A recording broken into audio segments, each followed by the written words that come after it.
বিশেষ করে মুস্তাফিজের যেই লাস্ট 2 ওভার বল করেছে।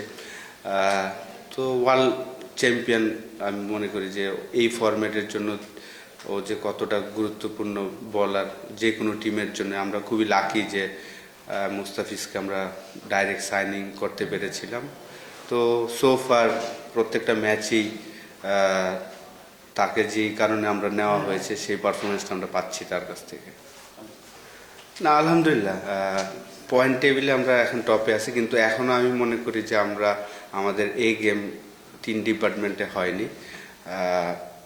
তো আশা করি যে যতগুলো ম্যাচ যাবে আস্তে আস্তে আমাদের প্লেয়াররা হয়তো বা আরও যে লিঙ্কটা সুন্দর হবে ইনশাল্লাহ। যেহেতু খাতা কলমে অবশ্যই আমি মনে করি যে 6টা টিম সেটার মধ্যে রংপুরের টিমটাই আসলে টপ। তো রেজাল্ট পয়েন্ট টেবিলে একে থাকাটাই স্বাভাবিক, কিন্তু পারফরমেন্স যদি চিন্তা করি যে আরও অনেক ইমপ্রুভমেন্টের জায়গা আছে আমাদের।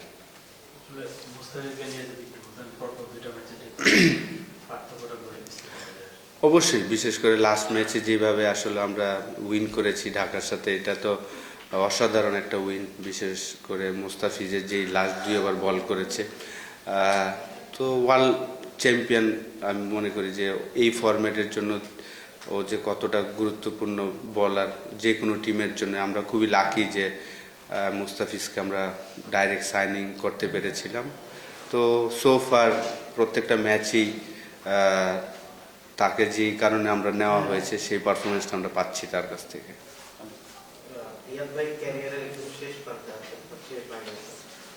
ক্রিকেটের মধ্যে থাকেন না, মানে প্র্যাকটিস করেন রেগুলারলি করে। বিপিএলে মানে ফার্স্ট ম্যাচটা উনি ফিনিশ করতে পারেন, একটা আফসোস হয়তো ওনার মধ্যে রয়ে গেছিল। ওই আফসোস থেকেই কি রিয়াদ ভাইয়ের এই জেদটা কাজ করছে যে কন্টিনিউয়াসলি ভালো খেলার, যেটা তো ক্রিকেটের মধ্যে নেই। উনি খুব ভালোভাবে ফিনিশিং রোলটা ভালো করছে। দেখেন, আমরা যখন অকশনে বসেছিলাম আমরা কিন্তু রিয়াদকে আর কি, আমরা যখন টিম করেছিলাম আমাদের একটা ফিনিশার প্রয়োজন ছিল। তো বাংলাদেশে আমরা সবাই জানি যে মাহমুদুল্লাহ রিয়াদ লাস্ট 2007-এ তার ডেবু হয়েছিল। তারপর থেকে রেগুলার সে বাংলাদেশ টিমে কতটা ইম্পর্টেন্ট এই রোলটা সে ফিনিশ করেছেন বাংলাদেশের জন্য। তো আমরা জানতাম যে আমাদের এই পজিশনটা একটা প্লেয়ার দরকার এবং মাহমুদুল্লাহর থেকে বেটার আর কেউ নাই। তো প্রথম ম্যাচ আনলাকি যে আসলে 1 বলের জন্য নেমেছিলেন, সেটা হয়নি। কিন্তু এখন যে ব্যাটিং করছেন লাস্ট 3-4 বছরে আমি বলবো যে কেরিয়ারের বেস্ট টাইমটা। যদিও হাতুরা সিংয়ের সময় আমি মনে করি যে ওই সময়টা ওর কেরিয়ারের বেস্ট সময় কাটিয়েছিলেন 2014 থেকে 2018 পর্যন্ত। ওই সময় তার অ্যাভারেজ অলমোস্ট 50 ছিল। তো এখনও আমি বলবো যে অসাধারণ সময় কাটাচ্ছেন। আমরা লাকি যে তাকেও আমরা পেয়েছি, মুস্তাফিজের মতন মাহমুদুল্লাহকে আমরা পাওয়াতে আমরা খুব ভাগ্যবান। আচ্ছা ভাই, যদি মুস্তাফিজের কথা হচ্ছে, মানে অফ দ্য ফিল্ডে কেমন দেখছেন? মানে অনেক কথা তো তাকে নিয়ে হচ্ছে, পুরা বিসিবি হোক, হোক, আইসিসি হোক, সব জায়গায় কথা হচ্ছে। মানে ওকে অফ দ্য ফিল্ড কেমন দেখছেন এবং আপনাদের কোনো মিটিং করতে হচ্ছে কিনা, কথা বলতে হচ্ছে কিনা? না, ও একদমই চিল মুডে আছে। ও একদম এগুলা নিয়ে একদমই ওয়ারিড না। এখন এখানে খেলছে রংপুর রাইডার্সের হয়ে, সে এটা নিয়েই ফোকাস। এটার পরে আবার যেই অ্যাসাইনমেন্ট আসবে সেটা নিয়ে সে ফোকাস থাকবে। ও ডিফারেন্ট লেভেলের একজন মানুষ। আসলে রিয়াদ এখন ক্যারিয়ারে যে স্টেজে আছে, ইন্টারন্যাশনাল ক্রিকেট খেলে না, ডোমেস্টিক ক্রিকেটও তো লঙ্গর ব্যাশন খেলে না, অনেকদিন পর খেলতে হচ্ছে। তার ট্রেনিং এর মেথডটা আপনি কেমন দেখছেন? মানে তিনি আসলে স্পেশাল কিছু করেন কিনা, আগে যেভাবে ট্রেনিং করতেন আমাদের কোনো ডিফারেন্স আছে কিনা? আপনি তো দেখছি আসলে কাজ করছেন। দেখেন, যারা আর কি লিজেন্ড আর কি, ও তো মাহমুদুল্লাহ তো আমাদের একজন লিজেন্ড ক্রিকেটার।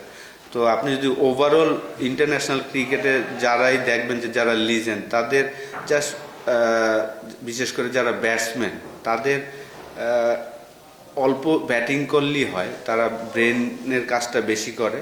সে এখন প্রচুর ফিটনেসের কাজ করেন, এইটাই আসলে মেন হওয়া উচিত, সেটাই করেন।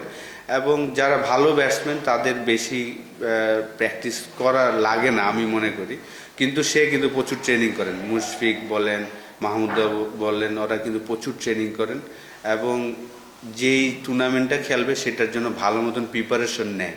তো এখন রেগুলার সে প্রিপারেশন, তার ফিটনেস নিয়ে কাজ করে, জিম ওয়ার্ক করে এভরিডে এবং ব্রেন নিয়ে সে কাজ করে থাকে আর কি।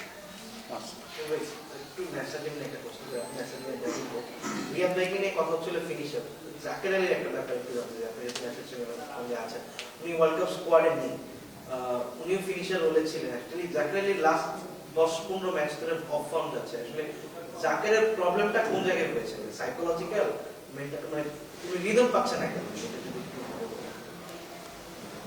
না, আপনার ক্রিকেটে একটু ভাগ্য লাগে। আমি মনে করি যে আনলাকি যে আসলে আয়ারল্যান্ডের সাথে একটা ম্যাচ খেলার পরে আবার 2টা ম্যাচ খেলতে পারেনি।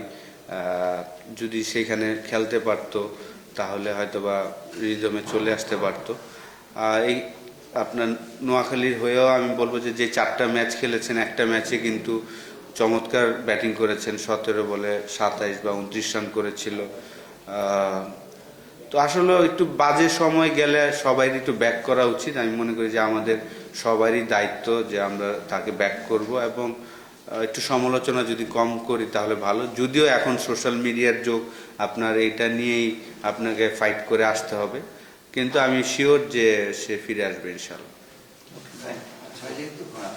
যেহেতু ন্যাশনাল রেকর্ড করবে, আপনার 4 জন আছে রেগুলার 11-এ খেলছেন, তারা বড় একটা শক্তি বাংলাদেশ ন্যাশনাল টিমের জন্য। তাদের ম্যাচ খেলা এখন আবার টিম ফ্যাক্টর বা ইনজুরি সংখ্যাও থাকে, তাহলে কিভাবে মেনটেন করছেন এবং তাদের প্রিপারেশন থেকে এখান থেকে আপনি কিভাবে দেখতে চান? তারা তো অবশ্যই টাচে আছে, ভালো করছে। দেখেন, প্রত্যেকটা প্লেয়ারই এখন অনেক সচেতন। আমাদের বাংলাদেশ টিমে যারাই খেলছেন সবাই খুব সচেতন। ফিটনেস বলেন, ফুড বলেন, সব কিছু তারা খুব সুন্দর মতন করে থাকেন। তো সেই জিনিসটাই করছেন। আর ম্যাচ খেলার থেকে তো বড় প্র্যাকটিস আর হতে পারে না। তো লিটন, তৌহিদ হৃদয়, মোস্তাফিজ এবং নুরুল হাসান সোহান 4 জন আছেন আমাদের ওয়ার্ল্ড কাপ স্কোয়াডে। তো তারা তাদের ইন্ডিভিজুয়াল ট্রেনিংগুলো এভরিডে করছেন এবং আমরা তো ব্যাক টু ব্যাক ম্যাচ খেলছি। আর ইনজুরি তো আসলে কেউ বলে কয়ে আসবে না, আপনি রেস্ট নিয়ে থাকলে তো হবে না, আপনাকে খেলতে হবে, যেহেতু এই টুর্নামেন্টটা ওয়ার্ল্ড কাপের একটা প্রিপারেশন আমি মনে করি।